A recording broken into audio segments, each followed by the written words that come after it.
어머니, 도대체 밤마다 어딜 가시는 거예요? 뭘 그렇게 숨기시는 건데요? 시어머니의 매일 밤 외출이 이렇게 제 삶을 송두리째 흔들어 놓을 줄은 그때는 꿈에도 몰랐습니다. 고요한 밤, 저는 오늘도 잠 못 이루고 창밖을 내다봅니다. 여든이 넘은 시어머니의 방문이 삐걱 하고 열리는 소리. 제 심장은 그 소리에 맞춰 쿵 하고 불안하게 울렸습니다. 낡은 가방을 든 시어머니의 그림자가 현관 밖으로 사라지는 순간 저는 또다시 알 수 없는 공포에 휩싸였습니다. 저렇게 아무도 모르게 나가시는 이유가 대체 뭘까요? 저 낡은 가방 안에는 또 무엇이 들어있는 건지, 혹시 제가 상상조차 할 수 없는 무서운 비밀이라도 있는 건 아닐까요? 사연 시작 전에 무료로 할 수 있는 구독과 좋아요 부탁드립니다. 그날도 시계는 어김없이 밤 10시를 가리키고 있었어요. 거실에서 뜨개질을 하고 계시던 시어머니가 갑자기 바늘을 내려놓으시더니 마치 누군가가 부르기라도 한 것처럼 벌떡 일어나셨습니다. 그리고는 평소와 다른 무거운 발걸음으로 방으로 들어가시는 거예요. 몇 분 후 방에서 나오신 시어머니의 손에는 그 낡은 가방이 들려 있었습니다. 제가 조심스럽게 어디 가시느냐고 물어봤지만 시어머니는 그저 잠깐 바람 쐬러 간다는 말씀만 남기고 현관으로 향하셨어요. 바람 쐬러 간다면서 왜 가방을 들고 가시는 걸까요? 그것도 낮에는 한 번도 본 적 없는 그런 낡은 가방을요. 현관문이 닫히는 소리를 들으며 저는 가슴이 답답해져 왔어요. 남편에게 말해봐야겠다고 생각했습니다. 침실로 들어가니 남편은 이미 코를 골며 깊은 잠에 빠져 있더라고요. 어깨를 흔들어 깨워서 어머니가 또 밤에 나가셨다고 이상하지 않냐고 물어봤어요.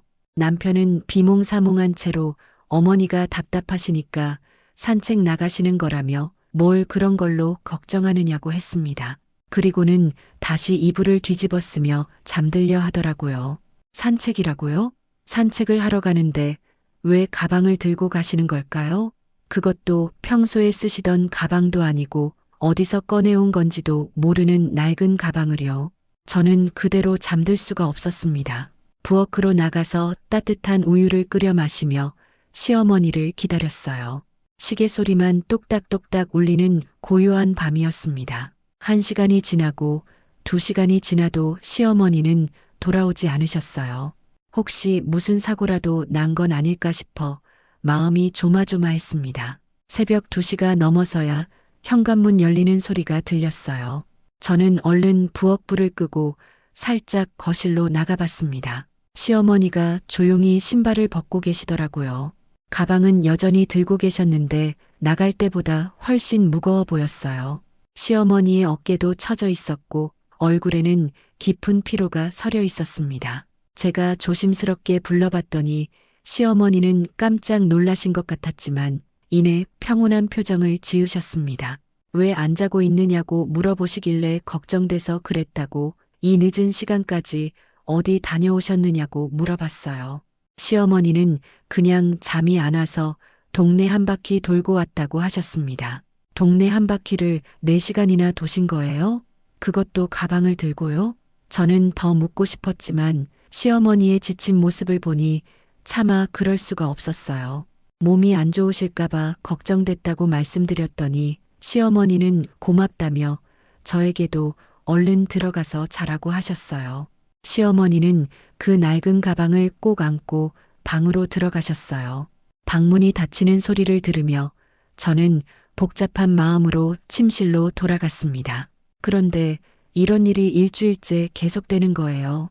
매일 밤 정확히 10시에 나가셔서 새벽 2시에 돌아오시는 시어머니. 처음엔 정말 산책이라고 생각했는데 날이 갈수록 이상한 점들이 눈에 띄기 시작했어요.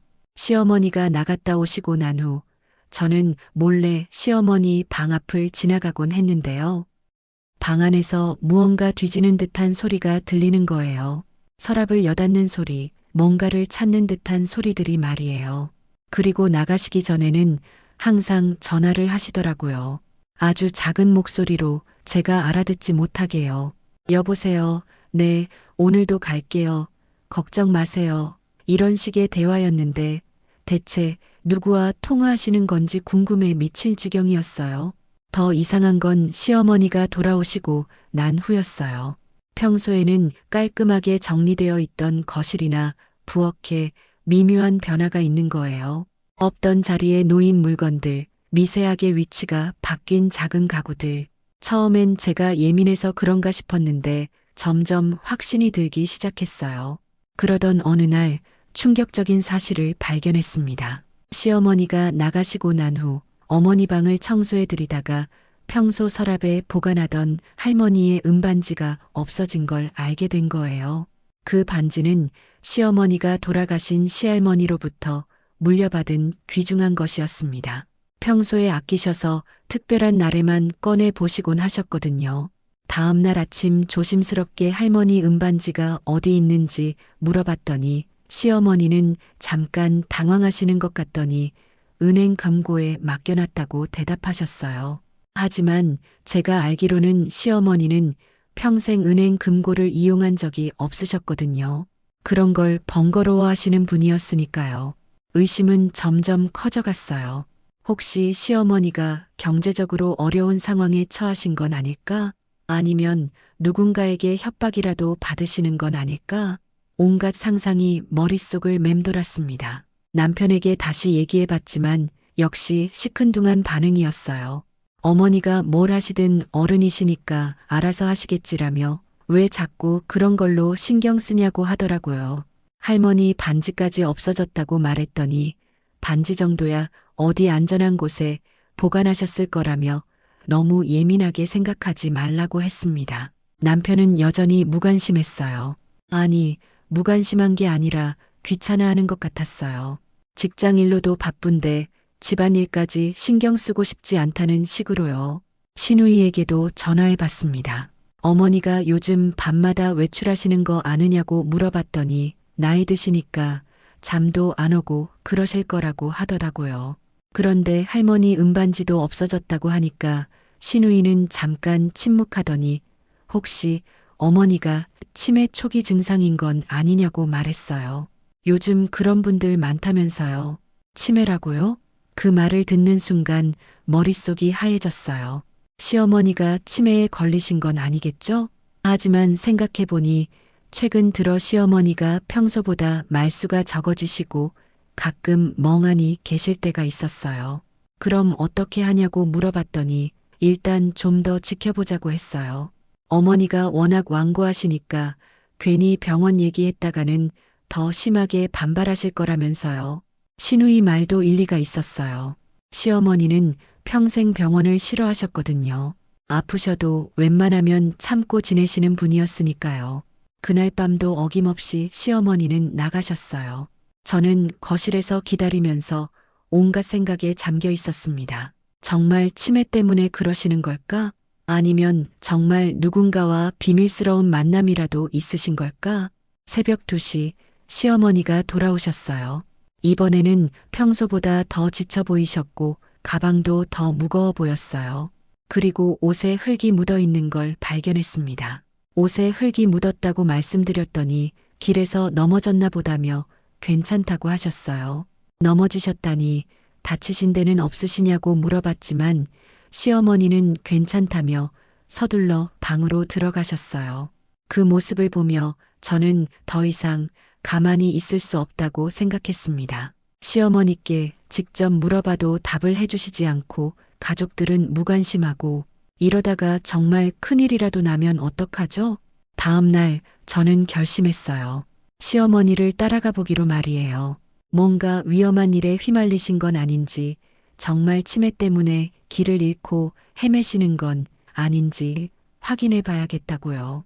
그날 밤 평소처럼 10시가 되자 시어머니가 준비를 시작하셨어요. 저는 미리 옷을 입고 기다리고 있다가 시어머니가 나가신 후 조용히 뒤를 따랐습니다. 시어머니는 평소보다 빠른 걸음으로 골목길을 지나 큰 도로로 나가셨어요. 그리고는 버스를 타시더라고요. 저도 급히 뒤따라 같은 버스에 탔습니다. 시어머니는 맨 뒷좌석에 앉으셨고 저는 중간쯤에서 몸을 숨기고 있었어요. 버스는 도시 외곽으로 향했습니다. 약 30분 정도 달렸을까요? 시어머니가 내리시는 걸 보고 저도 급히 뒤따라 내렸어요. 그곳은 제가 한 번도 와본 적 없는 낡은 동네였습니다. 시어머니는 구불구불한 골목길을 따라 걸어가셨어요. 가로등도 별로 없는 어두운 길이었죠. 저는 들키지 않으려고 멀찍이 떨어져서 따라갔습니다. 그리고 마침내 시어머니가 멈춘 곳은 허름한 여인숙이었어요. 대명여관이라고 적힌 낡은 간판이 바람에 흔들리고 있었습니다. 이런 곳에 왜 오신 걸까요? 시어머니는 주저없이 여인숙 안으로 들어가셨어요. 저는 어떻게 해야 할지 몰라 여인숙 앞에서 망설이고 있었습니다. 안으로 따라 들어가기에는 너무 위험할 것 같았고, 그렇다고 그냥 돌아가기에는 너무 궁금했거든요. 잠깐 망설이던 저는 여인숙 창문 쪽으로 다가가 봤어요. 다행히 창문 중 하나가 살짝 열려 있어서 안쪽 상황을 엿볼 수 있었어요. 그리고 제가 본 광경은 정말 예상치 못한 것이었습니다. 내일은 과연 무엇을 발견하게 될까요? 시어머니의 진짜 비밀이 무엇인지, 그 낡은 여인숙에서 도대체 무슨 일이 벌어지고 있는 건지 저는 알 수 없는 두려움과 동시에 강한 호기심에 사로잡혀 있었습니다. 어머니가 정말 뭔가를 숨기고 계신 거야. 이제 확신해. 어젯밤 여인숙에서 본 그 장면이 계속 머릿속을 맴돌고 있습니다. 시어머니가 낡은 여인숙 안으로 들어가시는 모습, 그리고 창문 너머로 잠깐 보였던 수상한 그림자들.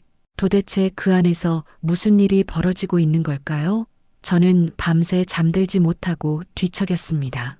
다음 날 아침, 평소처럼 아침상을 차리면서 시어머니의 얼굴을 유심히 살펴봤어요. 어젯밤 그 먼 곳까지 다녀오셨는데도 시어머니는 태연하게 아침 식사를 하고 계셨습니다. 마치 아무 일도 없었다는 듯이 말이에요.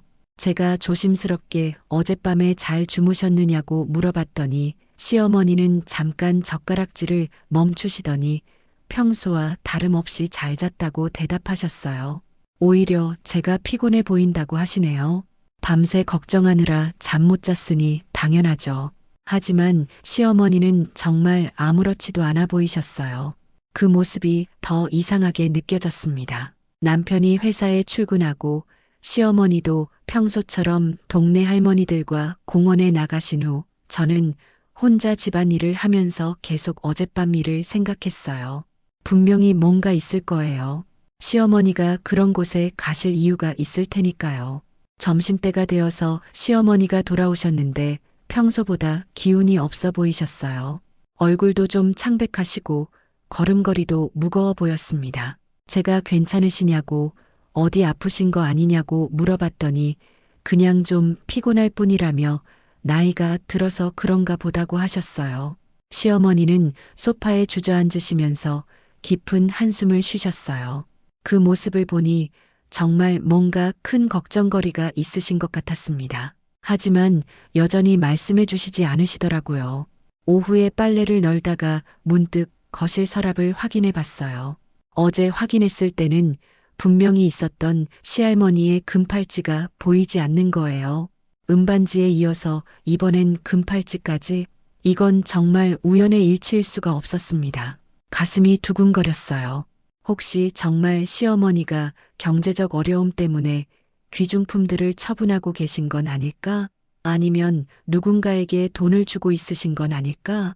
온갖 추측이 머릿속을 스쳐갔습니다. 시어머니가 거실로 나오셔서 차를 드시고 계실 때 저는 용기를 내서 할머니 금팔찌가 어디 있는지 물어봤어요. 시어머니의 찻잔 드는 손이 살짝 떨리는 것 같았어요. 하지만 이내 평정을 찾으시고는 그것도 은행에 맡겨놨다고 집에 두면 도둑이라도 들까봐서라고 말씀하셨습니다. 또 은행 금고라고 하시네요. 은반지에 이어서 금팔찌까지 모두 은행에 맡기셨다고 하시는데 정말 그런 걸까요? 시어머니는 평생 그런 걸 귀찮아하시던 분인데요. 저녁 시간이 되어 남편이 퇴근했을 때 저는 남편에게 오늘 발견한 사실을 털어놨어요. 할머니 금팔찌도 없어졌다고 말했더니 남편은 잠깐 놀란 표정을 지었다가 곧 무심한 얼굴로 돌아왔어요. 그럼 정말 은행에 맡겨놓으신 거겠다며 어머니가 거짓말하실 분이 아니라고 하더라고요. 제가 시어머니가 평생 은행 금고를 쓰신 적이 있냐고 그런 것도 번거로워 하시던 분인데 왜 갑자기 그러실까 하고 물어봤어요. 남편은 나이 드시면서 생각이 바뀔 수도 있는 거 아니냐며 요즘 도둑도 많고 하니까 안전하게 보관하시려는 거라고 했습니다. 남편은 여전히 시어머니를 의심하려 하지 않았어요. 아니, 의심하기 싫어하는 것 같았습니다. 시어머니가 뭔가 문제가 있을 거라는 생각 자체를 받아들이고 싶지 않아 하는 것 같았어요. 저는 시어머니가 매일 밤 나가시는 것도 이상하고 귀중품들이 계속 없어지는 것도 이상하다며 뭔가 연관이 있는 건 아닐까 하고 말했어요. 남편은 연관이라니 무슨 소리냐며 어머니가 뭘 하신다는 거냐고 짜증 섞인 목소리로 물어봤습니다. 저도 모른다고, 그래서 걱정되는 거라고, 혹시 누군가에게 돈을 주고 계시는 건 아닐까, 아니면 사기를 당하고 계시는 건 아닐까 하고 말했어요. 남편은 그런 소리 하지 말라며 어머니가 그렇게 호락호락하신 분이 아니라고 제가 너무 생각이 많은 것 같다고 했습니다. 남편은 더 이상 대화를 하기 싫다는 듯이 거실로 나가서 텔레비전을 켰어요. 저는 홀로 부엌에 남겨져서 답답한 마음을 달랠 수가 없었습니다. 그날 밤도 어김없이 시어머니는 10시에 나가셨어요. 이번에도 그 낡은 가방을 들고 말이에요. 저는 거실 소파에 앉아서 시어머니를 기다렸습니다. 남편에게는 말하지 않았지만 저는 오늘도 시어머니가 어디로 가시는지 확인해 보려고 했거든요. 하지만 막상 시어머니가 나가시고 나니 용기가 나지 않았어요. 어젯밤처럼 또 따라가서 무엇을 발견하게 될지 두려웠거든요. 그래서 그냥 집에서 기다리기로 했습니다. 기다리는 동안 저는 시어머니 방 앞을 서성거렸어요. 혹시 뭔가 단서라도 찾을 수 있을까 해서요. 방문이 살짝 열려 있어서 안을 들여다봤는데 시어머니의 화장대 위에 낡은 전화번호부가 놓여 있는 걸 발견했어요. 궁금해서 슬며시 방 안으로 들어가 봤습니다. 전화번호부를 열어보니 여러 번호들이 적혀 있었는데 그 중에 빨간 펜으로 동그라미 쳐진 번호가 하나 있더라고요. 대명여관이라고 적혀 있었어요. 대명여관? 어젯밤에 시어머니가 들어가신 바로 그 여인숙 이름이었습니다. 역시 시어머니는 그곳에 비밀이 있으신 거였어요. 하지만 도대체 무슨 일로 그런 곳에 가시는 걸까요? 전화번호부를 더 살펴보니 다른 이상한 점도 발견했어요. 정이라는 이름 옆에 적힌 번호가 있는데 그 번호 옆에는 병원비, 약값 이런 메모들이 적혀 있었거든요. 정이가 누구죠? 시어머니가 아시는 분 중에 그런 이름의 사람이 있었나요? 저는 급히 전화번호부를 원래 자리에 놓고 방에서 나왔어요. 시어머니가 돌아오시면 안 되니까요. 하지만 머릿속은 복잡했습니다. 대명여관, 정의, 병원비, 약값. 이 모든 게 무슨 의미일까요? 새벽 2시쯤 시어머니가 돌아오셨어요. 이번에도 지친 모습이었고 가방은 여전히 무거워 보였습니다. 제가 어디 아프시냐고 물어봤더니 시어머니는 아니라며 괜찮으니까 걱정 말라고 하셨습니다. 또 대충 넘어가시려고 하시네요. 하지만 저는 이제 확신이 섰어요. 시어머니는 분명히 뭔가 큰 비밀을 숨기고 계시는 거예요. 그리고 그 비밀은 아마도 정이라는 사람과 관련이 있을 거고 병원이나 약값과도 관련이 있을 거예요. 다음 날 아침 저는 신우이에게 전화를 걸었어요. 우리 시어머니가 아시는 사람 중에 정이라는 분이 있냐고 물어봤더니 신우이는 기억이 안 난다며 왜 그러냐고 되물었어요. 시어머니 방에서 그런 이름을 봤다고 하니까 신우이가 잠깐 생각해 보더니 혹시 어머니가 어릴 때 얘기하시던 분을 말하는 거냐고 했어요. 어릴 때 얘기라고 하니까 신우이는 어머니가 가끔 얘기하셨다며 어릴 때 헤어진 동생이 있다고 이름이 정이었던 것 같다고 했어요. 동생이요? 시어머니에게 동생이 있으셨다고요? 저는 20년 동안 시댁에서 살면서 그런 얘기는 한 번도 들어본 적이 없는데요. 신우이에게 그게 무슨 얘기냐고 시어머니한테 동생이 있으셨냐고 물어봤더니 6.25 때 헤어졌다고 하셨다며 그런데 그게 벌써 몇십 년 전 얘기라서 자기도 어릴 때 한두 번 들었을 뿐이라고 했어요. 6.25 전쟁 때 헤어진 동생이라고요? 그럼 정이라는 분이 시어머니의 동생이실 가능성이 있다는 말씀인가요? 그리고 시어머니가 매일 밤 만나러 가시는 분이 바로 그 동생이라는 건가요? 신우이에게 그럼 시어머니가 그 동생분을 찾으셨을 수도 있는 거냐고 물어봤더니 모르겠다며 어머니가 그런 얘기를 하신 적은 없다고 했어요. 왜 갑자기 그런 걸 물어보냐고 하길래 저는 신우이에게 시어머니의 밤 외출과 귀중품 실종에 대해서 자세히 얘기했어요. 그리고 전화번호부에서 발견한 정이라는 이름과 병원비 메모에 대해서도 말했습니다. 신우이는 한참 침묵하더니 혹시 정말 어머니가 동생을 찾으신 건 아닐까 하고 말했어요. 그런데 그 동생분이 아프시다거나 해서 병원비가 필요한 상황이고 귀중품들을 팔아서 병원비를 대고 계시는 건 아닐까 하고요. 그럴 가능성이 높아 보인다며 시어머니 성격상 우리한테 말씀하시기 어려우실 거라고 했어요.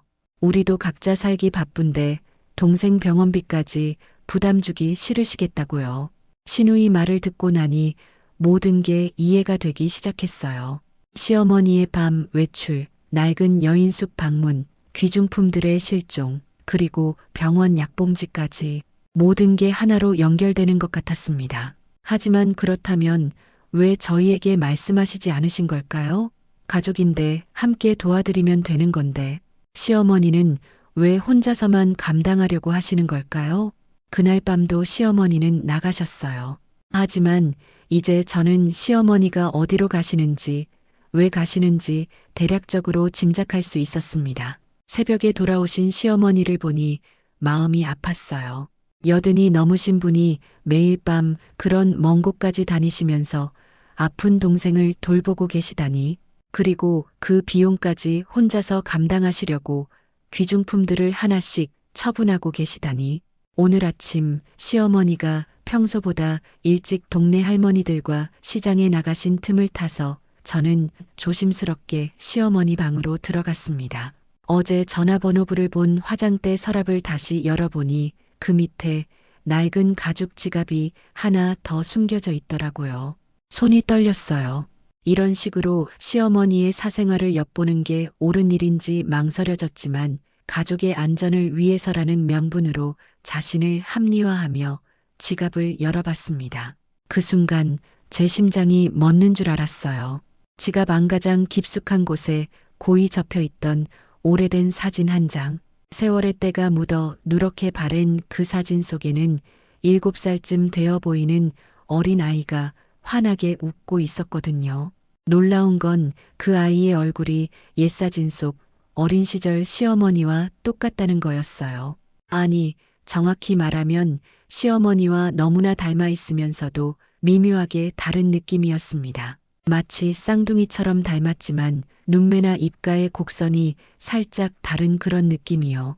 사진 뒷면을 보니 희미한 글씨로 정이야, 언니가 꼭 찾을게. 1953년 여름이라고 적혀 있었어요. 1953년이라면 6.25 전쟁이 끝난 직후예요. 그리고 정이라는 이름, 바로 신우이가 말해준 그 이름이었습니다. 가슴이 쿵쿵 뛰었어요. 드디어 시어머니의 비밀 중 일부를 엿볼 수 있는 실마리를 찾은 거예요. 이 사진 속 아이가 바로 시어머니의 동생 정이이고 시어머니가 70년 가까이 간직해 오신 유일한 추억인 거겠죠. 하지만 동시에 더 큰 의문이 생겼어요. 만약 시어머니가 정말 동생을 찾으셨다면 왜 가족들에게 말씀하지 않으시는 걸까요? 그리고 매일 밤 그 대명여관에 가시는 것도 동생과 관련이 있는 건가요?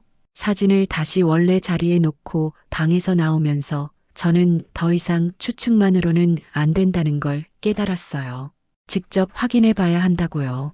시어머니를 따라가서 정확히 무슨 일이 일어나고 있는지 봐야 한다고요. 점심시간이 되어 시어머니가 돌아오셨는데 평소보다 더욱 초췌해 보이셨어요. 시장에서 산 나무를 정리하시는 모습을 보니 손목이 많이 야위신 것 같았고 걸음걸이도 예전만 못하신 것 같았습니다. 어머니, 오늘 장보기 힘드셨죠? 제가 갔었어야 하는데. 제가 걱정스럽게 말씀드리니 시어머니는 괜찮다며 미소를 지으셨지만 그 미소 뒤에 숨겨진 깊은 피로와 걱정이 느껴졌어요. 아마도 동생 걱정 때문이겠죠. 혼자서 모든 걸 감당하시기에는 너무 버거우신 게 분명했습니다. 오후 내내 저는 안절부절 못했어요. 오늘 밤에는 정말로 시어머니를 따라가 봐야겠다는 생각뿐이었거든요. 남편에게는 말하지 않았어요. 괜한 걱정을 끼치고 싶지 않았고 혹시 남편이 말리면 어떡하나 하는 걱정도 있었고요. 저녁 식사 시간 가족들은 평소처럼 담소를 나누었지만 저는 시어머니의 표정과 행동 하나하나에 신경을 곤두세우고 있었어요. 시어머니는 밥을 평소보다 적게 드시면서 가끔씩 먼 곳을 바라보는 듯한 표정을 지으셨습니다. 시계가 밤 9시 30분을 가리킬 무렵 시어머니가 슬그머니 소파 자리에서 일어나셨어요. 평소보다 30분 일찍이었죠. 먼저 들어가서 쉴란다. 시어머니는 간단히 말씀하시고 방으로 들어가셨어요. 저는 거실에서 텔레비전을 보는 척하면서 시어머니 방에서 나는 소리에 귀를 기울였습니다. 서랍 여닫는 소리, 옷장 문 소리, 그리고 작은 목소리로 누군가와 통화하는 소리까지. 네, 오늘도 갈게요. 약은 충분히 가져갈게요. 걱정 마세요. 역시나 누군가와 통화를 하고 계시네요. 아마 동생 정희와의 통화일 가능성이 높아 보여요. 약을 가져간다는 것으로 봐서는 정희라는 분이 많이 아프신가 봐요. 밤 10시 정각 시어머니가 방에서 나오셨어요. 예상했던 대로 낡은 가방을 들고 계셨고 오늘은 평소보다 가방이 더 무거워 보였습니다. 아마 약이나 다른 물건들을 더 많이 넣으신 모양이에요. 저는 미리 준비해둔 외투를 입고 조용히 뒤를 따랐습니다. 현관문이 닫히는 소리를 듣고 30초 정도 기다린 후 밖으로 나갔어요. 다행히 시어머니는 평소보다 천천히 걸으셔서 놓치지 않을 수 있었습니다. 어둠 속에서 시어머니의 뒷모습을 따라가는 것은 생각보다 쉽지 않았어요. 가로등이 충분하지 않은 골목길에서는 시어머니를 놓칠 뻔했고 큰 도로에서는 다른 사람들 눈에 띌까봐 조마조마했거든요. 버스 정류장에서 시어머니가 버스를 기다리고 계실 때 저는 멀리 떨어진 곳에서 숨어 있었어요.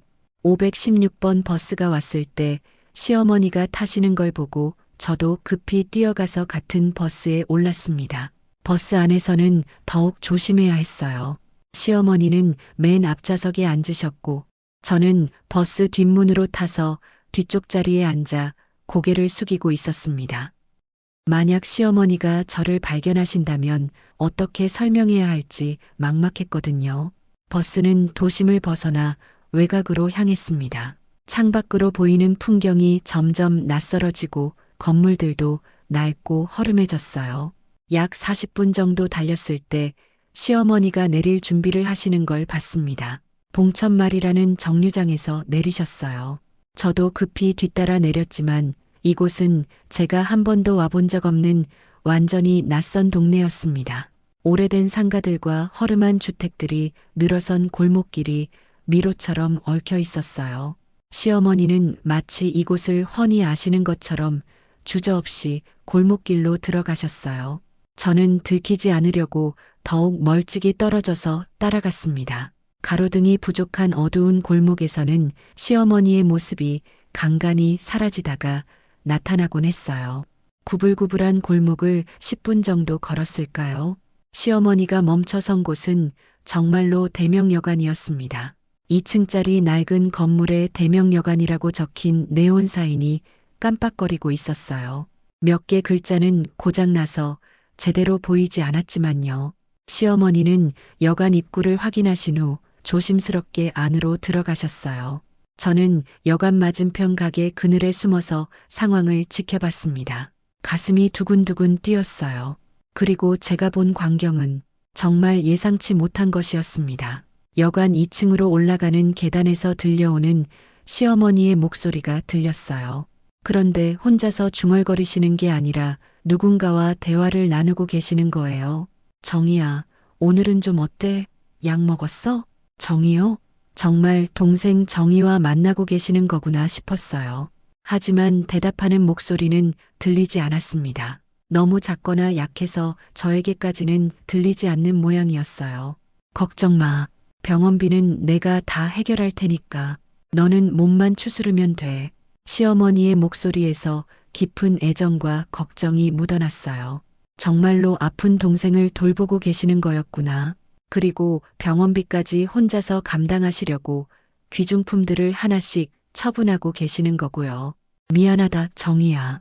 언니가 진작 찾지 못해서 이렇게 아프게 만들어서. 시어머니의 목소리가 떨리는 것 같았어요. 70년 가까이 떠안고 사신 죄책감과 그리움이 그 목소리에 고스란히 담겨 있었습니다. 그때 창문으로 희미하게 보인 장면에 저는 가슴이 미어지는 것을 느꼈어요. 시어머니가 침대에 누워있는 누군가의 이마에 차가운 수건을 올려드리고 계시는 모습이었거든요. 그 순간 모든 게 이해되었어요. 시어머니의 밤 외출, 귀중품들의 실종, 피곤한 모습, 그리고 가족들에게 말씀하시지 못하는 이유까지 모든 게 하나로 연결되었습니다. 아픈 동생을 돌보느라 매일 밤 이 먼 곳까지 오시고 병원비와 약값을 대기 위해 소중한 유품들을 하나씩 팔고 계시는 거였어요. 그리고 자식들에게는 짐이 되기 싫어서 혼자서만 모든 걸 감당하고 계시는 거고요. 눈물이 핑 돌았어요. 그동안 시어머니를 의심했던 제 자신이 너무 부끄러웠습니다. 시어머니는 뭔가 나쁜 일을 하고 계신 게 아니라 오히려 누구보다도 숭고한 일을 하고 계셨던 거예요. 1시간 정도 지났을까요? 여간 2층 불이 꺼지고 시어머니가 아래로 내려오시는 소리가 들렸어요. 저는 급히 원래 숨어 있던 곳으로 돌아갔습니다. 시어머니가 여관에서 나오실 때의 모습은 더욱 지쳐 보이셨어요. 가방은 들고 오실 때보다 가벼워 보였고 어깨도 더 처져 있었습니다. 동생을 돌보는 일이 시어머니에게 얼마나 큰 부담인지 알 수 있었어요. 돌아가는 길, 저는 시어머니를 따라가면서 복잡한 마음을 정리하려고 애썼어요. 시어머니에 대한 오해가 풀린 안도감과 동시에 그동안 혼자서 이 모든 걸 감당하게 놔둔 것에 대한 죄책감이 밀려왔거든요. 버스 안에서도 시어머니는 깊은 생각에 잠겨 계신 것 같았어요. 창밖을 바라보시는 그 표정에서 70년간 간직해오신 그리움과 사랑, 그리고 걱정이 고스란히 느껴졌습니다. 집에 도착해서 시어머니가 먼저 들어가신 후 저는 잠시 밖에서 찬 공기를 마시며 마음을 진정시켰어요. 오늘 밤 본 것들을 어떻게 받아들여야 할지, 그리고 앞으로 어떻게 해야 할지 생각하느라 머릿속이 복잡했거든요. 집 안으로 들어갔을 때 시어머니는 이미 방으로 들어가셨고 집안은 고요했어요. 하지만 제 마음은 전혀 고요하지 않았습니다. 오늘 밤의 진실이 제 안에서 큰 파도처럼 일렁이고 있었거든요. 침실로 들어가니 남편은 깊게 잠들어 있었어요. 남편에게 오늘 밤에 본 것들을 어떻게 설명해야 할지 고민되었지만 일단은 저 혼자서 더 생각해 보기로 했습니다. 잠자리에 누웠지만 잠이 오지 않았어요. 시어머니가 동생의 이마에 수건을 올려드리시던 모습, 70년 전 사진을 소중히 간직하고 계시던 모습, 그리고 혼자서 모든 걸 감당하려 하시는 모습이 계속 머릿속을 맴돌았거든요. 더 이상 혼자서 고생하시게 둘 수는 없었어요. 하지만 어떻게 말씀을 꺼내야 할지, 시어머니가 마음의 문을 열어주실지는 아직 확신할 수 없었습니다. 이 긴 밤이 끝나면 우리 가족에게도 새로운 시작이 될 수 있을까요? 시어머니의 오랜 비밀이 드러났을 때 우리는 과연 어떻게 반응하게 될까요? 그 모든 질문들이 새벽까지 저를 깨어있게 만들었습니다. 비가 내리기 시작했습니다. 창밖을 두드리는 빗소리가 제 마음속 불안감과 묘하게 어우러지면서 마치 하늘도 시어머니의 아픔을 함께 울고 있는 것 같았어요. 어젯밤 대명여관에서 본 그 장면들이 계속 머릿속을 맴돌고 있었거든요. 시어머니가 누군가의 이마에 차가운 수건을 올려드리시던 모습, 그 조심스럽고도 애틋한 손길이 자꾸만 떠올랐습니다. 새벽 내내 잠들지 못하고 뒤척이다가 아침 일찍 일어나 부엌으로 나갔어요. 평소보다 30분은 일찍 나온 건데 이미 시어머니가 먼저 나와 계시더라고요. 가스레인지 앞에 서서 뭔가를 끓이고 계셨는데 뒷모습만 봐도 평소보다 더 야위고 지쳐 보이셨어요. 어머니, 일찍 일어나셨네요. 제가 조심스럽게 말을 걸었더니 시어머니가 깜짝 놀라며 돌아보셨어요. 그 순간 시어머니의 얼굴을 제대로 본 저는 가슴이 철렁했습니다. 눈 밑에 짙은 그늘이 져 있고 볼도 많이 패이신 것 같았거든요. 겨우 며칠 사이에 이렇게 많이 야위실 수가 있나 싶을 정도였어요. 은영아, 너도 일찍 일어났구나. 잠을 못 잤니? 얼굴이 안 좋아 보인다. 오히려 시어머니가 제 걱정을 해주시네요. 정작 더 아파 보이시는 건 시어머니신데 말이에요. 제가 괜찮다고 오히려 어머니가 많이 피곤해 보이신다고 말씀드렸더니 시어머니는 그냥 나이가 들어서 그런 거라며 대충 넘어가려 하셨어요. 가스레인지 위에서 끓고 있는 건 죽이었어요. 그런데 평소 우리 가족을 위해 끓이시는 죽과는 달리 아주 묽고 소량으로만 끓이고 계시더라고요. 마치 아픈 사람을 위한 죽 같았습니다. 어머니, 누구 드실 죽이에요? 제가 물어봤더니 시어머니는 잠깐 당황하시는 것 같더니 그냥 본인이 속이 안 좋아서 끓인다고 하셨어요. 하지만 제가 보기에는 그 죽의 양이 한 사람이 먹기에는 너무 많아 보였거든요. 아침 식사 시간에 남편이 나와서 시어머니의 모습을 보더니 얼굴이 많이 안 좋아 보인다며 병원에 가보시는 게 어떻겠냐고 했어요. 시어머니는 괜찮다며 손사래를 치셨지만 남편의 걱정스러운 표정을 보니 제가 혼자만 시어머니의 변화를 느낀 게 아니라는 걸 알 수 있었습니다. 남편이 출근하고 나서 저는 시어머니께 오늘은 집에서 푹 쉬시라고 시장은 제가 보겠다고 말씀드렸어요. 하지만 시어머니는 괜찮다며 평소처럼 동네 할머니들과 약속이 있다고 하시면서 나가셨습니다. 그 뒷모습을 보니 걸음걸이까지 평소보다 느려진 것 같아서 마음이 아팠어요. 시어머니가 나가신 후 저는 다시 한번 시어머니 방에 들어가 봤습니다. 어제 발견한 그 70년 전 사진을 다시 보고 싶었거든요. 지갑을 열어보니 사진은 그대로 있었지만 옆에 새로운 메모 하나가 더 있는 걸 발견했어요. 정희 오늘 상태 더 안 좋음. 약 더 가져가야 함. 병원비 추가 필요. 손글씨로 적힌 메모였는데 시어머니의 글씨가 평소보다 훨씬 떨려 보였어요. 정희 이모님의 상태가 더 나빠졌다는 걸까요? 그래서 시어머니도 더 걱정이 되시고 지쳐 보이시는 거였어요. 메모 밑에는 또 다른 종이가 있었는데 그건 병원 진료비 영수증이었어요. 서울시립병원 입원비 1차 납부 완료라고 적혀 있었습니다. 날짜를 보니 일주일 전이더라고요. 정희 이모님이 입원 중이신 건가? 그럼 어머니가 매일 밤 대명여관이 아니라 병원에 가시는 건가? 아니에요. 분명히 어젯밤에는 대명여관에 가셨거든요. 그럼 정희 이모님이 병원에서 여관으로 옮기셨다는 건가? 아니면 병원비를 낼 수 없어서 퇴원하신 건가? 온갖 추측이 머릿속을 복잡하게 만들었습니다. 점심시간이 되어도 시어머니가 돌아오지 않으셨어요. 평소 같으면 11시쯤에는 집에 오셔서 점심 준비를 시작하시는데 말이에요. 걱정이 되어서 밖으로 나가 동네를 한 바퀴 돌아봤는데 평소 시어머니가 계시는 공원에도 경로당에도 안 계시더라고요. 오후 2시가 되어서야 시어머니가 돌아오셨는데 손에 큰 약봉지를 들고 계셨어요. 그것도 하나가 아니라 여러 개 말이에요. 제가 약을 많이 사오셨다고 말씀드렸더니 시어머니는 잠깐 당황하시는 것 같더니 몸이 여기저기 아픈 데가 많다고 하셨어요. 하지만 그 약봉지들을 자세히 보니 일반 의약품이 아니라 전문 의약품들이 대부분이었어요. 그것도 한 사람이 먹기에는 너무 많은 양이었고요. 분명히 다른 누군가를 위한 약들이 분명했습니다. 어머니, 이 약들 다 드시는 거예요? 제가 조심스럽게 물어봤더니 시어머니는 그렇다고 대답하시면서도 시선을 피하시더라고요. 그 모습을 보니 시어머니가 거짓말을 하고 계신다는 걸 알 수 있었어요.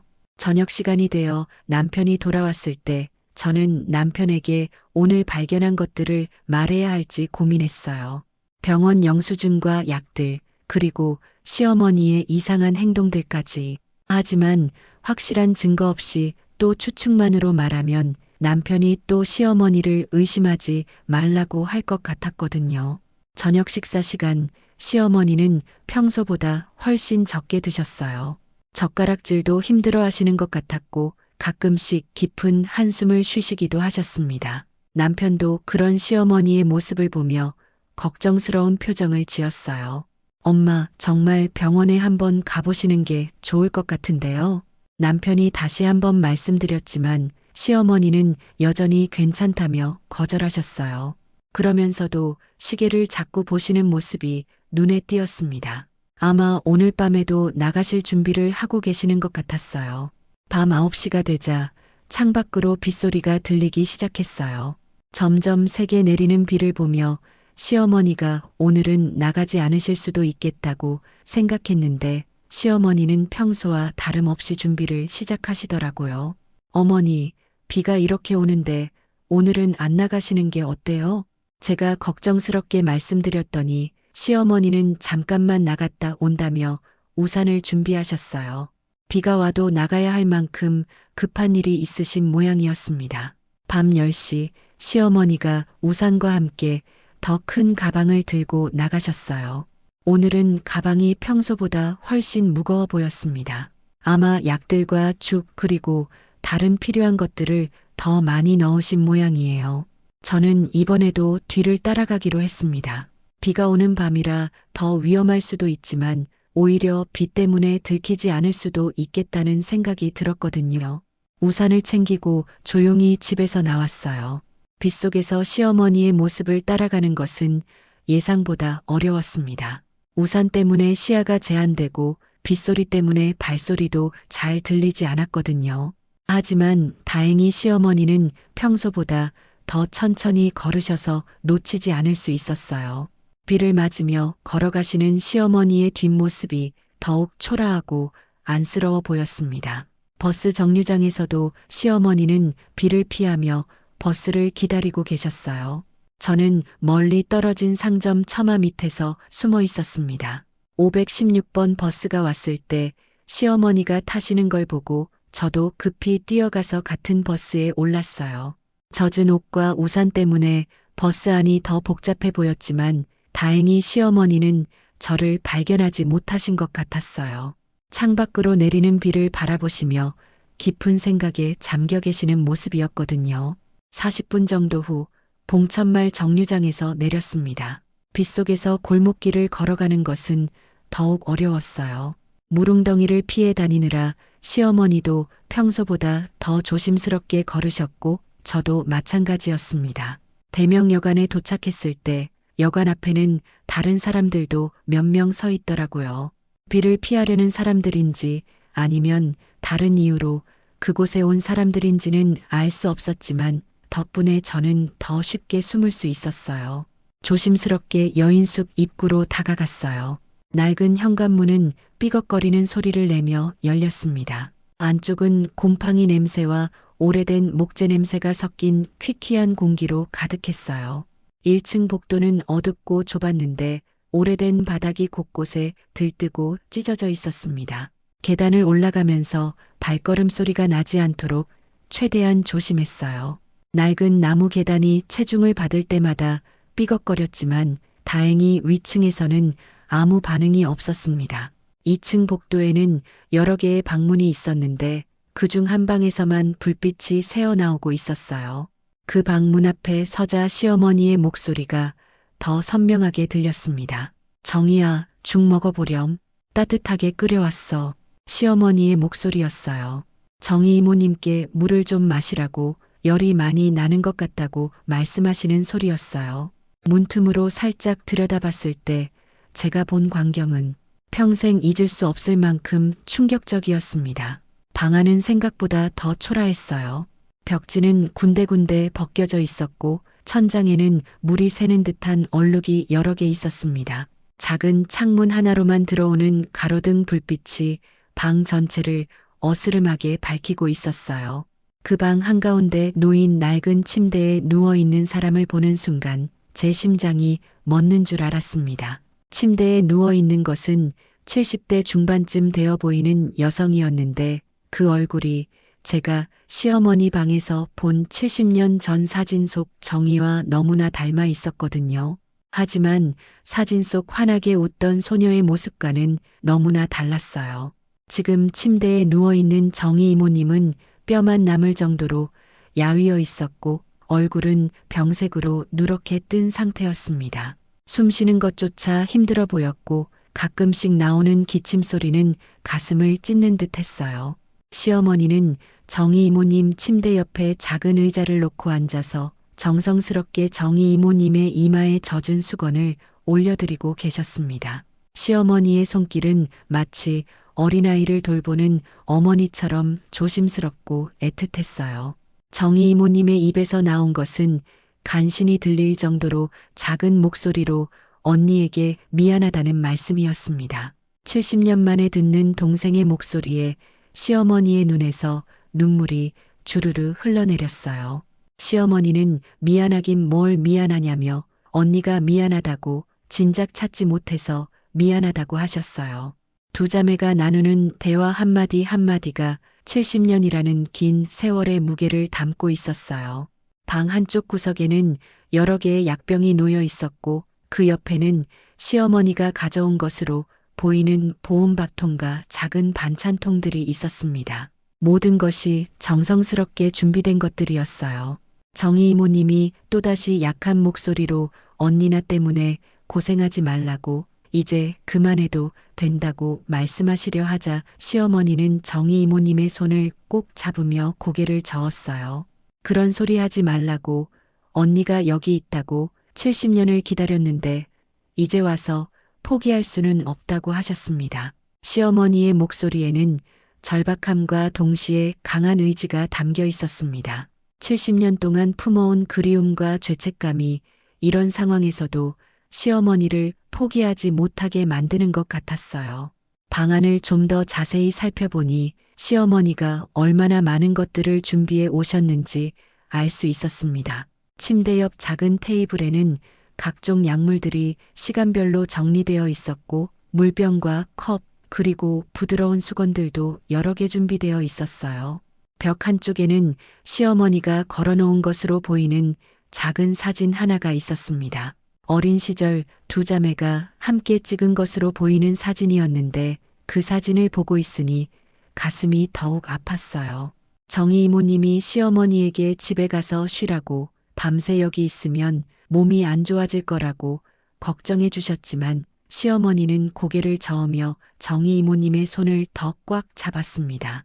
괜찮다고 언니는 괜찮으니까 걱정하지 말라고 너만 빨리 나아지면 된다고 하셨어요. 두 자매의 대화를 들으면서 저는 시어머니가 얼마나 큰 부담을 혼자서 짊어지고 계신지 실감할 수 있었어요. 정희 이모님의 치료비는 물론이고 이런 열악한 환경에서나마 최선을 다해 간병을 하고 계시는 거였어요. 1시간 정도 지났을 때 정희 이모님이 깊게 잠들었습니다. 시어머니는 정희 이모님의 잠든 얼굴을 한참 동안 바라보시다가 조용히 자리에서 일어나셨어요. 시어머니가 방에서 나오실까봐 저는 급히 계단 쪽으로 몸을 숨겼습니다. 다행히 시어머니는 복도에서 잠시 휴대폰으로 누군가와 통화를 하셨어요. 정희 이모님을 돌봐주는 의사와의 통화인 것 같았는데 병원 입원은 아직 어렵다고 말씀하시는 게 들렸어요. 통화를 마친 시어머니는 다시 정희 이모님 방으로 들어가셨어요.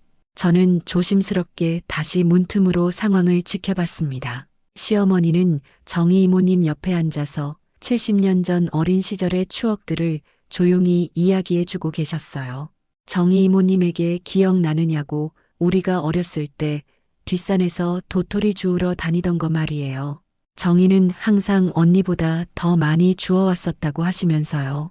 잠든 정희 이모님은 대답할 수 없었지만 시어머니는 계속해서 옛 이야기를 들려주셨어요. 마치 정희 이모님이 깨어 있어서 대답해 줄 것처럼요. 그때 정희는 언니 손을 꼭 잡고 다녔다고 어디를 가든지 언니 손을 놓지 않았는데 그런데 그날 밤에 언니가 정희를 놓쳤다고 정말 미안하다고 하시면서요. 시어머니의 목소리가 점점 떨렸고 눈물이 뺨을 타고 흘러내렸습니다. 70년 동안 가슴에 묻어둔 죄책감이 그대로 드러나는 순간이었어요. 새벽 3시가 되어서야 시어머니가 정희 이모님에게 작별 인사를 하고 일어나셨습니다. 평소보다 늦은 시간이었지만 오늘은 정희 이모님의 상태가 더 안 좋아서 더 오래 머무르신 것 같았어요. 정희 이모님에게 언니가 내일 또 올 거라고 그때까지 잘 버티라고 알았냐고 하시면서 시어머니는 정희 이모님의 이마에 가볍게 입맞춤을 하시고 조용히 방을 나오셨습니다. 그 모습을 보는 제 눈에도 눈물이 맺혔어요. 저는 시어머니보다 먼저 여인숙을 나가서 멀리서 시어머니를 기다렸습니다. 시어머니가 여인숙에서 나오셨을 때 그분의 어깨는 더욱 처져 있었고 발걸음도 무거워 보였어요. 돌아가는 길 새벽 버스 안에서 시어머니는 창밖을 바라보며 깊은 생각에 잠겨 계셨습니다. 70년 만에 만난 동생이 저런 상태라는 현실이 얼마나 충격적이고 슬프실까요? 집에 도착해서 시어머니가 먼저 들어가신 후 저는 현관 앞에서 한참을 서 있었어요.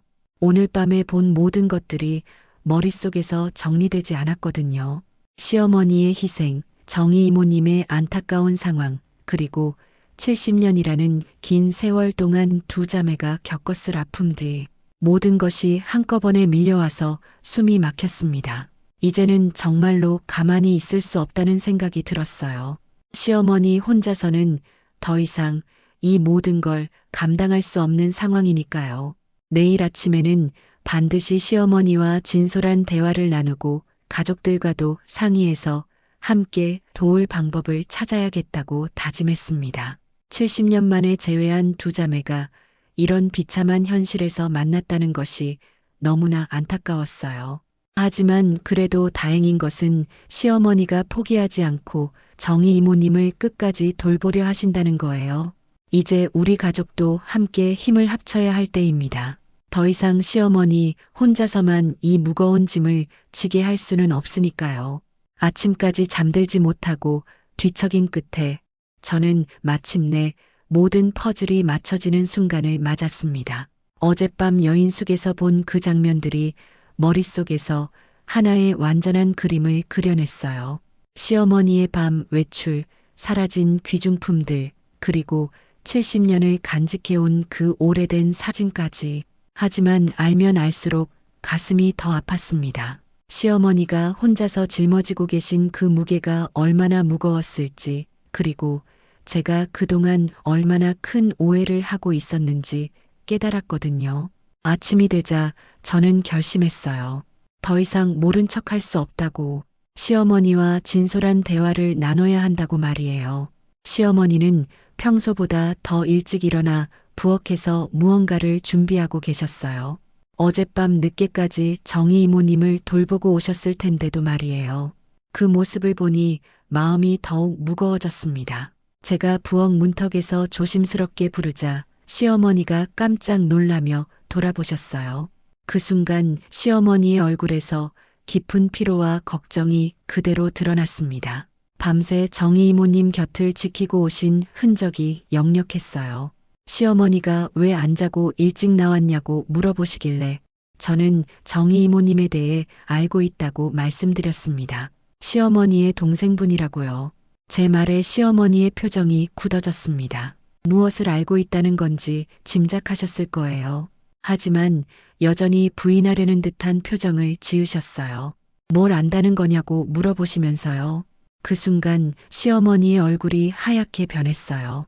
70년간 꼭꼭 숨겨왔던 비밀이 발각된 순간이었거든요. 시어머니는 한참 동안 말씀을 하지 못하시더니 마침내 깊은 한숨을 쉬시며 의자에 주저앉으셨습니다. 언제부터 알고 있었냐고 물어보시길래 며칠 전부터라고 어머니를 따라가 봤다고 말씀드렸어요. 시어머니의 눈에서 눈물이 흘러내리기 시작했어요. 그동안 혼자서 감당해 오신 모든 것들이 한순간에 무너지는 것 같았습니다. 저는 시어머니 옆에 앉아서 조용히 기다렸어요. 시어머니가 스스로 마음을 열고 말씀해 주실 때까지 말이에요. 한참 후 시어머니가 떨리는 목소리로 입을 열기 시작하셨습니다. 6.25가 터졌을 때 자신은 8살이었고 정희는 6살이었다고 하시면서요. 시어머니의 목소리는 70년 전 그날로 돌아간 듯 했어요. 마치 어린 소녀가 된 것처럼 가늘고 떨렸습니다. 하루아침에 집이 불타고 아버지 어머니는 피난길에서 돌아가셨다고 하셨어요. 그때부터 정희 손을 꼭 잡고 살았다고 언니가 지켜줄 테니까 걱정하지 말라고 말하면서 살았다고요.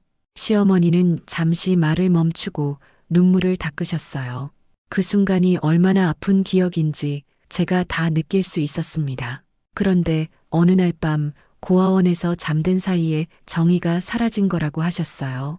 미친 듯이 찾아다녔다고 온 서울을 다 뒤졌지만 아무리 찾아도 찾을 수 없었다고요. 시어머니의 흐느끼는 소리가 부엌에 울려 퍼졌어요. 70년 동안 가슴에 묻어둔 그 아픔이 터져나오는 순간이었습니다. 그게 평생의 한이었다고 정의 손을 놓친 그날 밤이 지금도 꿈에 나온다고 언니라고 부르며 울던 정의 목소리가 귓가에서 떠나질 않는다고 하셨어요. 저는 시어머니의 손을 꼭 잡았어요. 그 손이 얼마나 차갑고 떨리는지 느낄 수 있었습니다. 그럼 정희 이모님을 어떻게 다시 만나시게 된 거냐고 물어봤더니 석 달 전이었다고 하셨어요. 우연히 TV에서 이산 가족 찾기 프로그램을 보다가 거기서 자신의 이름을 부르는 소리를 들었다고요. 정이었다고 70년을 찾아 헤맨 동생이었다고 하시면서요. 시어머니의 목소리에 그때의 감격이 고스란히 담겨 있었어요. 70년 만에 기적적인 만남이었던 거죠. 처음 만났을 때는 정말 꿈인 줄 알았다고 하셨어요. 하지만 정희 이모님은 이미 많이 아픈 상태였다고요. 폐병을 오래 앓고 있었는데 병원비가 없어서 제대로 치료를 받지 못하고 있었다고 하셨습니다. 그제야 모든 게 이해되었어요. 사라진 귀중품들, 시어머니의 야간 외출, 그리고 그 깊은 피로의 이유까지. 할머니 유품들을 어떻게 하신 거냐고 물어봤더니 은반지, 금팔찌 모두 정희 이모님 병원비로 썼다고 하셨어요. 하지만 그것만으로는 부족했다고, 그래서 매일 밤 정희 이모님을 돌보러 다녔다고요. 시어머니는 고개를 떨구며 계속 말씀하셨어요. 우리에게 말하고 싶었지만 각자 살기도 바쁜데 병원비까지 부담 지우고 싶지 않았다고요. 그리고 70년을 혼자 살아온 정희 이모님을 갑자기 우리 가족에게 소개하는 것도 부담스러웠다고 하시면서요. 제 가슴이 미어졌어요. 시어머니가 얼마나 많은 걱정과 고민을 혼자서 안고 계셨는지 알 수 있었거든요. 왜 혼자서만 그런 걸 감당하려고 하셨느냐고, 우리가 가족인데 왜 그러셨느냐고 물어봤어요. 시어머니는 미안하다고, 정말 미안하다고 하시면서도 정희 이모님을 지켜야 한다고, 70년 전에 놓친 그 손을 이번에는 절대 놓을 수 없다고 하셨어요. 시어머니의 눈에는 70년간 품어온 죄책감과 동시에 강한 의지가 담겨 있었어요. 어떤 어려움이 있어도 동생을 지키겠다는 결연한 마음 말이에요. 그 순간 저는 그동안 시어머니에 대해 품었던 모든 오해와 불신이 부끄러워졌어요. 시어머니는 뭔가 나쁜 일을 하고 계신 게 아니라 오히려 세상에서 가장 숭고한 일을 하고 계셨던 거예요. 이제부터는 혼자 하지 말라고, 제가 도와드리겠다고, 우리 가족이 모두 함께 도와드리겠다고 말씀드렸어요. 시어머니는 제 말을 듣고 고개를 저으시며 안 된다고, 우리까지 힘들게 할 수는 없다고 하셨어요. 저는 우리가 정말 가족이라면 이럴 때 함께하는 게 맞다고, 정희 이모님도 우리 가족이라고 말씀드렸습니다. 제 말에 시어머니의 표정이 조금씩 부드러워지기 시작했어요. 70년 동안 혼자서 짊어진 무거운 짐을 이제는 가족들과 나눌 수 있다는 희망이 보이는 것 같았어요. 정말 괜찮겠냐고 물어보시길래 괜찮다고, 아니 괜찮게 만들어야 한다고 말씀드렸습니다. 그날 오후 남편이 퇴근하자마자 저는 모든 상황을 설명했어요. 시어머니의 동생 이야기, 6.25 전쟁 때의 이별, 그리고 70년 만의 재회까지. 남편은 처음에는 믿기 어려워했지만 점점 심각한 표정을 지었어요. 어머니가 그런 일을 혼자 감당하고 계셨던 거냐고 물어보더라고요. 우리한테 부담 주기 싫어서 혼자서 모든 걸 감당하셨다고 설명했어요. 남편의 눈에도 눈물이 맺혔어요. 그리고는 곧바로 시누이에게 전화를 걸어 상황을 설명했습니다. 저녁 시간이 되자 시누이도 급히 집으로 왔어요. 온 가족이 모인 자리에서 시어머니는 다시 한번 정희 이모님에 대한 이야기를 들려주셨습니다. 이번에는 더 자세하게, 그리고 더 솔직하게요. 시누이가 왜 진작 말씀하지 않으셨냐고, 우리가 도와드릴 수 있었는데 하고 말씀드렸어요. 시어머니는 고개를 떨구며 우리 각자 살기도 바쁜데 어떻게 말씀하시겠냐고, 그리고 정희 이모님은 자신이 지켜야 할 사람이라고, 70년 전에 자신이 실수한 일이니까 자신이 책임져야 한다고 하셨어요. 남편이 그건 어머니 실수가 아니라고, 전쟁 때문에 어쩔 수 없었던 일이라고 말했지만 시어머니는 눈물을 글썽이며 고개를 저으셨어요. 언니로서 동생을 지키지 못한 것은 자신의 책임이라고, 그래서 이번에는 절대 놓을 수 없다고 하시면서요. 그날 밤 늦게까지 우리 가족은 정희 이모님을 어떻게 도울지 의논했어요. 병원비 문제, 더 나은 치료 환경 마련, 그리고 시어머니의 체력 관리까지 모든 것을 함께 나누기로 했습니다.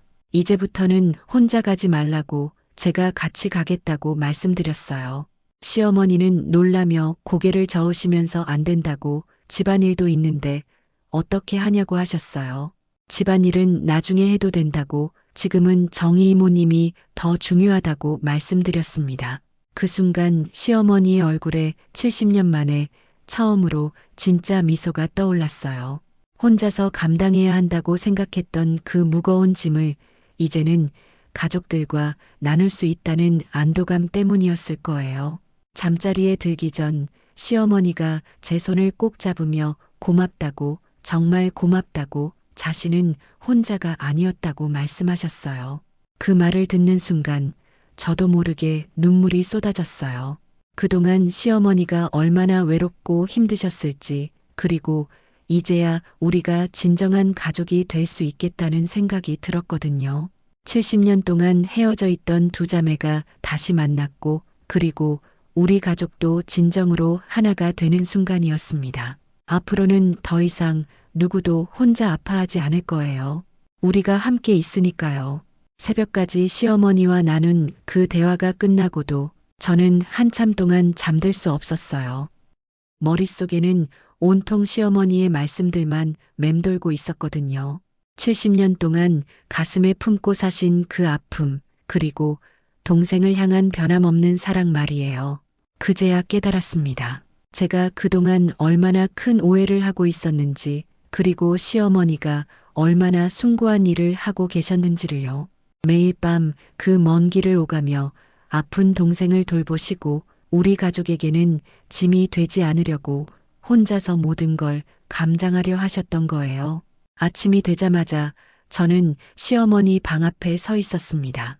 문을 두드리기도 전에 시어머니가 나오셨는데 어젯밤 늦게까지 우리와 이야기를 나누셨음에도 불구하고 이미 깔끔하게 옷을 갈아입고 계셨어요. 아마 정희 이모님을 만나러 가실 준비를 하고 계셨던 것 같아요. 시어머니를 부르자 잠깐 멈춰서서 저를 바라보셨어요. 그 눈빛에는 여전히 조심스러움이 있었습니다. 어제 모든 비밀을 털어놓긴 하셨지만 아직도 완전히 마음을 여시지는 못한 것 같았어요. 저는 시어머니 앞에 무릎을 꿇고 앉았습니다. 그리고 진심을 다해 고개를 숙였어요. 20년 동안 시댁에서 살면서도 시어머니의 진짜 마음을 몰라봤던 제 자신이 너무나 부끄러웠거든요. 진심을 다해 사과의 말씀을 드렸습니다. 그동안 시어머니를 의심하고 이상하게 생각했던 제 자신이 정말 미웠다고 시어머니는 세상에서 가장 숭고한 일을 하고 계셨는데 제가 그걸 몰라봤다고 말씀드렸어요. 목소리가 떨렸어요. 그동안 시어머니에 대해 품었던 모든 의심과 불신이 얼마나 잘못된 것이었는지 이제야 깨달으니까 더욱 미안했거든요.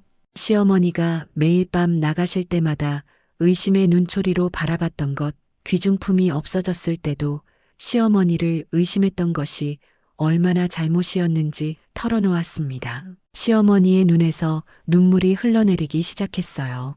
하지만 그 눈물은 어제까지의 슬픈 눈물과는 달랐습니다. 마치 오랜 오해가 풀린 것에 대한 안도의 눈물 같았어요.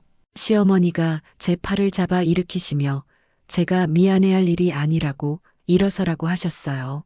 그 손길이 어제보다 훨씬 따뜻하게 느껴졌습니다. 하지만 저는 계속해서 제가 정말 부족한 며느리였다고 20년 동안 시어머니 곁에 있으면서도 시어머니의 진짜 마음을 몰라봤다고 말씀드렸어요. 그날 아침부터 우리 집 분위기가 완전히 달라졌어요. 남편도 시누이도 모두 시어머니를 대하는 태도가 180도 바뀌었거든요.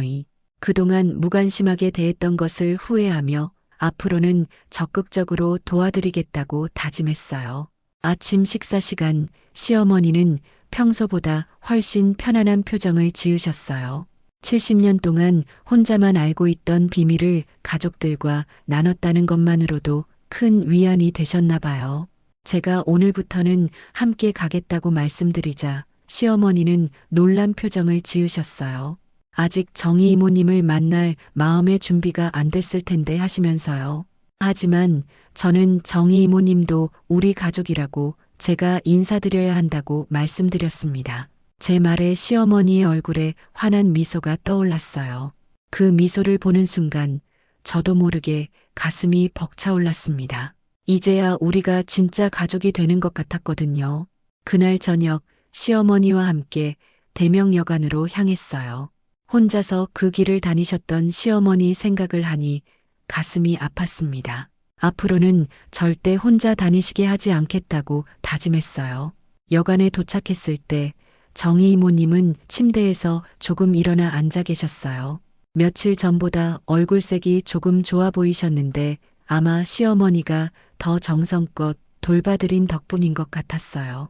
제가 정중하게 인사드리자 정희 이모님은 놀란 표정을 지으시며 시어머니를 바라보셨어요. 며느리가 자신을 알고 있었는지 물어보시더라고요. 시어머니는 이제 우리 가족 모두가 알고 있고 모두가 도우고 싶어 한다고 말씀하셨어요. 그 말을 듣고 정희 이모님의 눈에서도 눈물이 흘러내렸어요. 70년 동안 외롭게 살아오시다가 이제야 진짜 가족을 만나신 거니까요. 그날부터 우리 가족의 일상이 완전히 바뀌었어요. 시어머니는 더 이상 혼자서 정희 이모님을 돌보지 않으셨고 저와 남편, 시누이가 번갈아 가며 도와드렸거든요. 가장 큰 변화는 정희 이모님을 더 나은 환경으로 모시게 된 거예요. 온 가족이 힘을 합쳐 병원비를 마련하고 제대로 된 치료를 받으실 수 있게 되었거든요. 더 이상 그 낡은 여관에서 지내실 필요가 없어진 거죠. 일주일 후 정희 이모님을 우리 집 근처 좋은 요양병원으로 모실 수 있었어요. 그날 시어머니의 얼굴에는 몇 년 만에 처음으로 진짜 평안함이 떠올랐습니다. 정희 이모님이 시어머니 손을 꼭 잡고 고맙다고 미안하다고 가족들에게까지 이렇게 신세를 지게 되어서 미안하다고 말씀하시자 시어머니는 고개를 저으며 뭘 미안해하냐고 우리는 가족이라고 이제 모든 게 잘 될 거라고 대답하셨어요. 두 자매가 손을 잡고 있는 모습을 보니 저도 모르게 눈물이 났어요. 70년이라는 긴 세월을 견뎌낸 끝에 이런 따뜻한 순간을 맞을 수 있다니 정말 기적 같았거든요. 한 달이 지나고 정희 이모님의 건강 상태도 많이 호전되었어요. 제대로 된 치료와 가족들의 사랑을 받으시니 눈에 띄게 좋아지셨거든요. 시어머니도 더 이상 매일 밤 먼 길을 다니지 않으셔도 되니까 건강이 많이 회복되셨고요. 어느 날 저녁 온 가족이 모여 정희 이모님을 병문안 갔을 때의 일이에요. 정희 이모님이 침대에서 일어나 앉아서 우리를 반겨주셨는데 그 모습이 처음 뵈었을 때와는 완전히 달랐어요. 얼굴에도 생기가 돌고 목소리도 훨씬 또렷해지셨거든요. 제가 오늘 컨디션이 정말 좋아 보인다고 말씀드리자 정희 이모님은 환하게 웃으시며 제 덕분이라고 우리가 이렇게 잘해주니까 사는 맛이 난다고 대답하셨어요. 그 말을 들으니 가슴이 뭉클했어요. 가족의 사랑이 이렇게 큰 힘이 되는구나 하는 걸 실감할 수 있었거든요. 시어머니와 정희 이모님이 어린 시절 추억을 나누시는 모습을 보면서 저는 가족이라는 게 얼마나 소중한 건지 새삼 깨달았어요. 혈연으로만 이어진 것이 아니라 서로를 향한 사랑과 이해로 만들어지는 거라는 걸 말이에요. 집으로 돌아오는 길에 시어머니가 제 손을 꼭 잡으시며 정말 고맙다고 제 덕분에 70년 만에 진짜 평안을 찾았다고 말씀하셨어요. 저는 오히려 제가 더 감사하다고 어머니 덕분에 저도 진짜 가족이 뭔지 알게 됐다고 말씀드렸습니다. 그날 밤 저는 지난 몇 주 동안의 일들을 되돌아보며 깊은 감사함을 느꼈어요. 만약 제가 시어머니를 미행하지 않았다면, 만약 용기를 내서 진실을 알려고 하지 않았다면 어떻게 됐을까요?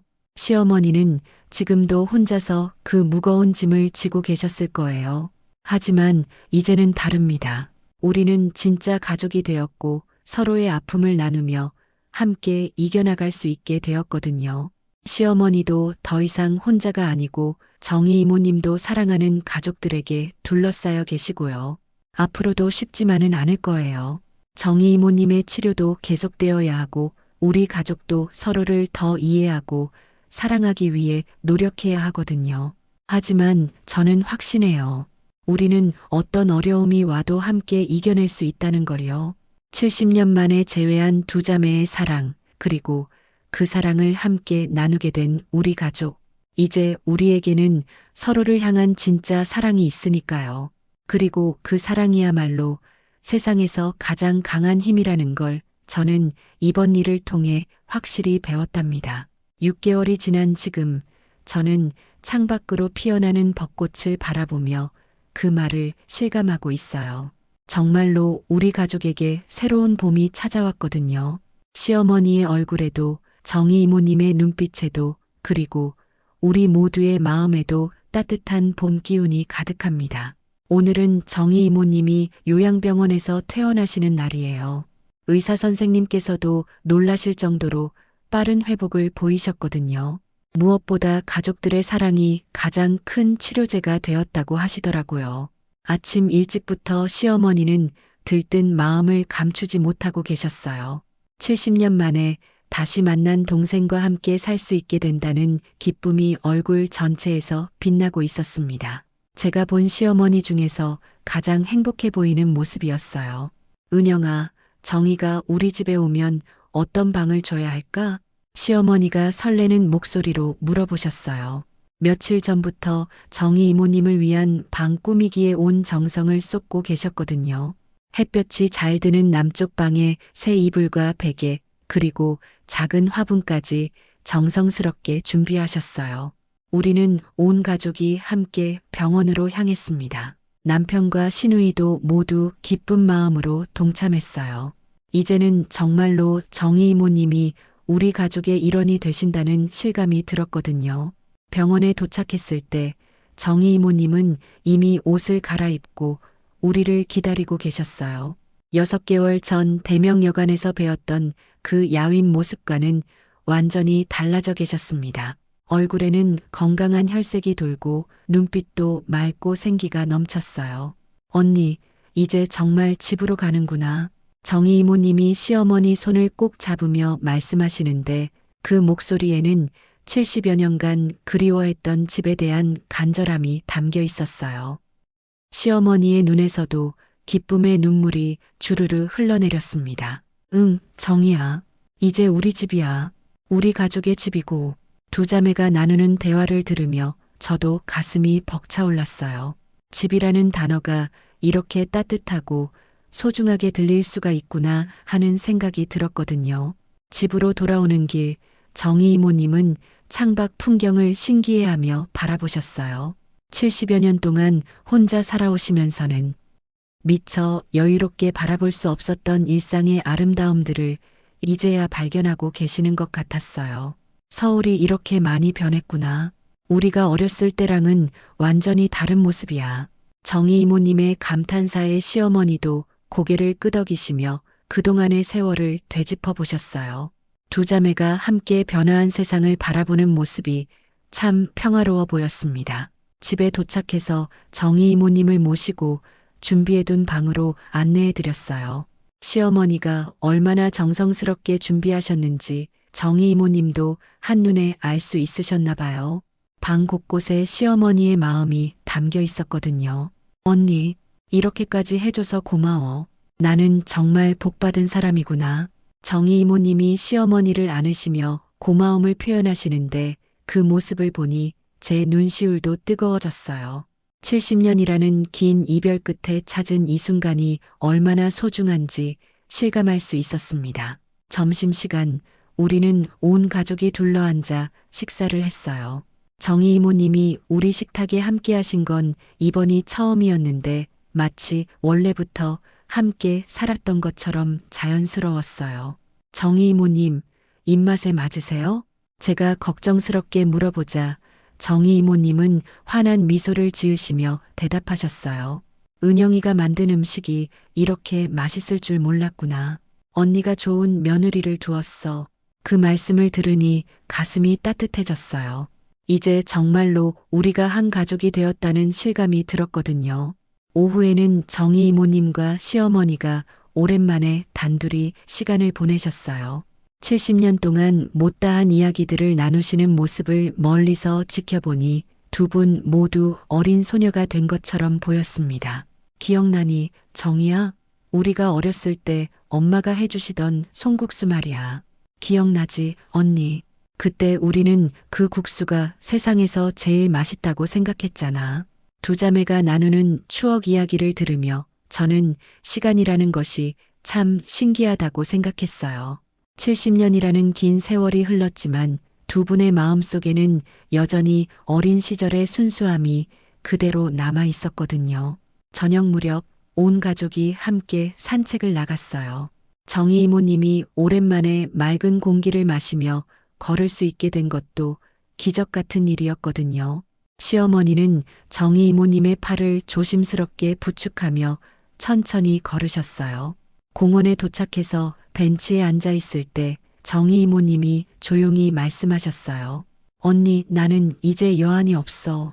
죽기 전에 이렇게 언니를 다시 만났고 이렇게 따뜻한 가족까지 생겼으니까. 그 말씀을 들은 시어머니는 고개를 저으시며 대답하셨어요. 무슨 소리야, 정희야. 우리 앞으로 오래오래 함께 살아야지. 70년 동안 못한 이야기가 얼마나 많은데.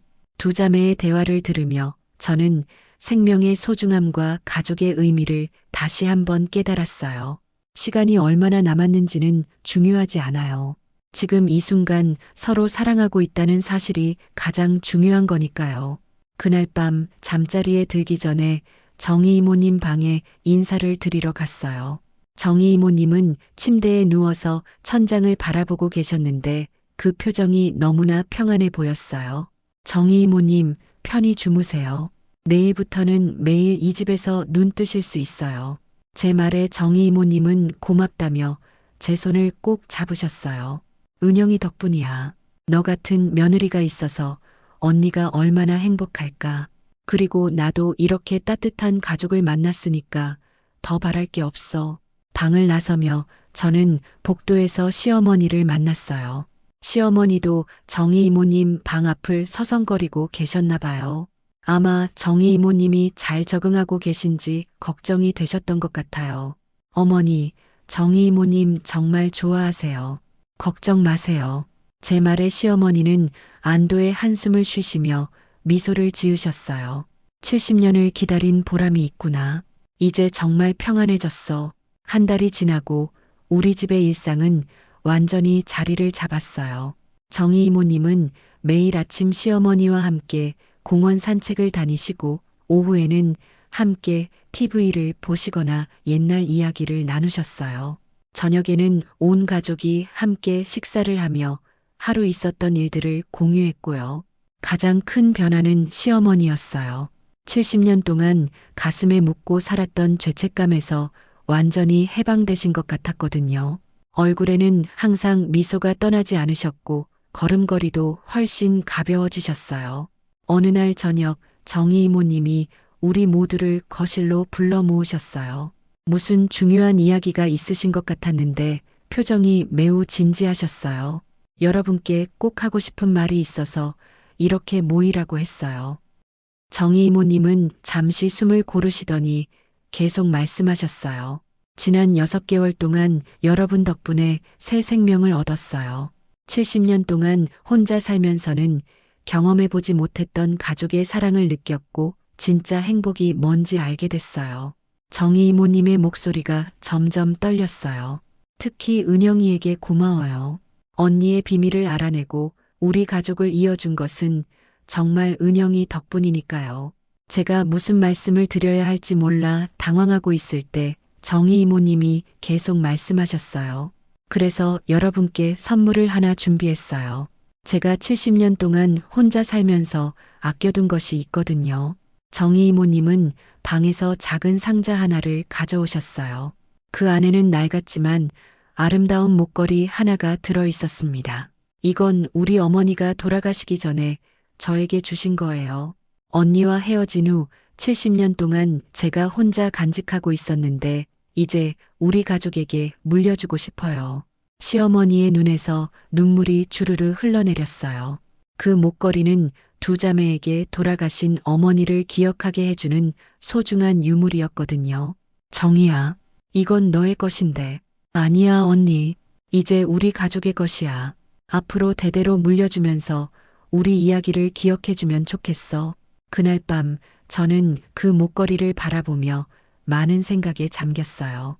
70년이라는 긴 세월 동안 두 자매를 이어준 유일한 연결고리였던 그 목걸이가 이제는 우리 온 가족의 소중한 보물이 된 거예요. 계절이 바뀌고 어느새 1년이 지났습니다. 정희 이모님은 건강을 완전히 회복하셨고 시어머니와 함께 매일을 행복하게 보내고 계셔요. 우리 가족도 서로를 더욱 깊이 이해하고 사랑하게 되었고요. 지난 주말 온 가족이 함께 시아버지 산소를 찾았어요.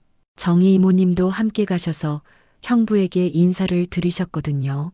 시어머니는 시아버지 앞에서 정희 이모님을 소개하시며 이제 정말 모든 게 잘 해결됐다고 걱정하지 말라고 말씀하셨어요. 그 모습을 보며 저는 깨달았어요. 사랑이라는 것은 시간과 공간을 초월하는 힘이 있다는 거요. 70년이라는 긴 세월이 흘렀지만 두 자매의 사랑은 변하지 않았고 그 사랑이 우리 가족 모두를 하나로 만들어준 거예요. 오늘 아침 창밖으로 다시 봄꽃이 피는 것을 보니 1년 전 이맘때가 생각났어요. 그때 저는 시어머니를 의심하고 가족들과 소통하지 못해 답답해했었거든요. 하지만 지금은 모든 게 달라졌어요. 시어머니와 정희 이모님이 함께 웃으며 꽃 구경을 하시는 모습, 남편과 시누이가 정희 이모님을 진심으로 가족으로 받아들이는 모습, 그리고 우리 모두가 서로를 진심으로 사랑하고 아끼는 모습, 이 모든 것이 기적 같아요. 어젯밤 정희 이모님이 저에게 말씀하셨어요. 은영아, 너 덕분에 나는 인생에서 가장 행복한 시간을 보내고 있어. 70년을 혼자 살아왔지만 이 1년이 그 70년보다 더 소중해. 그 말씀을 들으며 저도 깨달았어요. 진짜 가족이란 혈연 관계만으로 이루어지는 게 아니라 서로를 이해하고 사랑하는 마음으로 만들어지는 거라는 거요. 지금 이 순간 우리 가족은 그 어느 때보다 행복합니다. 70년 만에 재회한 두 자매, 그리고 그 사랑을 함께 나누게 된 우리들. 앞으로도 이 행복이 오래오래 지속되길, 그리고 우리의 사랑이 다음 세대에도 전해지길 바랍니다. 여러분도 지금 당장 가족에게 사랑한다는 말 한마디 전해보세요. 그 작은 관심과 사랑이 얼마나 큰 기적을 만들어낼 수 있는지 저희 가족의 이야기가 보여주고 있으니까요. 사랑은 결코 늦지 않아요. 70년이 지나도 오해와 갈등이 있어도 진심으로 사랑한다면 반드시 통하게 되어 있어요. 우리 가족이 그 살아있는 증거니까요.